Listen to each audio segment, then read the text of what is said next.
નમસ્કાર દર્શક મિત્રો, હું શીતલ મહેતા ન્યૂઝ ઓફ કચ્છમાં આપનું સ્વાગત છે। આજે તારીખ 1 જુલાઈ 2024। જોઈએ આજના સમાચાર। સોફ Kutch power by Opal electronics, LG best shop, Vijaynagar road Bhuj, Rambag road Adipur. Power by KC jewellers, latest fashion ડિઝાઇનના ઓર્નામેન્ટ્સનો વિશ્વાસપાત્ર showroom, hospital road Bhuj. News of કચ્છના સમાચાર ભૂમિ કેબલ ઉપર 402 નંબરની ચેનલ ઉપરથી રાત્રે 9:30 કલાકે તથા બપોરે 1:30 પ્રસારિત થશે।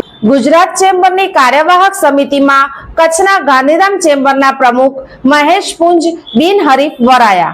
ગુજરાતની અગ્રણી વ્યાપારી સંસ્થા ગુજરાત ચેમ્બર ઓફ કોમર્સની કાર્યવાહક સમિતિમાં કચ્છના ઉદ્યોગપતિની સતત ત્રીજી વખત બિનહરીફ નિયુક્તિ કરવામાં આવી છે।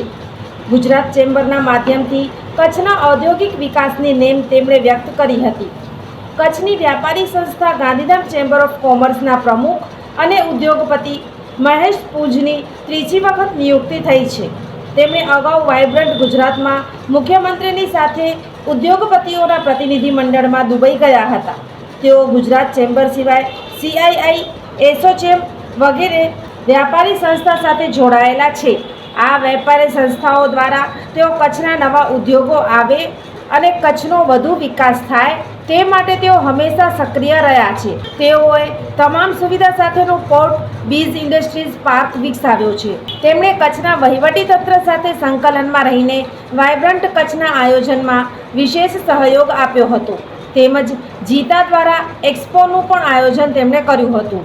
શ્રી પુંજે જણાવ્યું હતું કે કચ્છમાં આવનારા સમયમાં વધુને વધુ ઉદ્યોગ કચ્છમાં આવનારા સમયમાં આવે તે માટે તેમજ હાઇડ્રોજન હબ અને ગ્રીન એનર્જીના પ્રકલ્પ વધુ પ્રમાણમાં કચ્છમાં આવે અને વ્યાપક રોજગારીનું સર્જન થાય તે દિશામાં સક્રિય પ્રયાસ કરવાની તેમણે નેમ વ્યક્ત કરી હતી।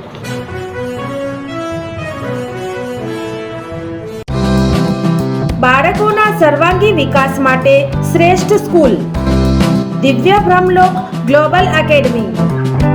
KG થી ધોરણ 10 CBSE બોર્ડ, ધોરણ 11-12 Gujarat board, science, commerce, arts faculty, Gujarati અને અંગ્રેજી માધ્યમ સાથે હોસ્ટેલ ફેસિલિટીઝ, સ્કૂલ બસ સેવા, સ્વિમિંગ, હોર્સ રાઇડિંગ, સ્પોર્ટ્સ દ્વારા વિદ્યાર્થીઓના ઘડતર અને વિકાસ કરતી આ એકેડમીમાં પ્રવેશ માટે સંપર્ક કરો।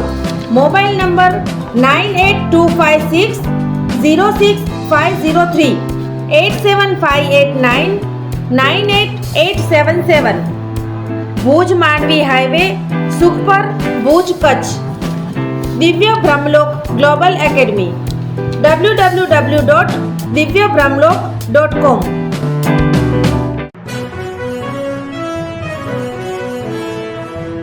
દર્શક મિત્રો, આ હતા આજના સમાચાર।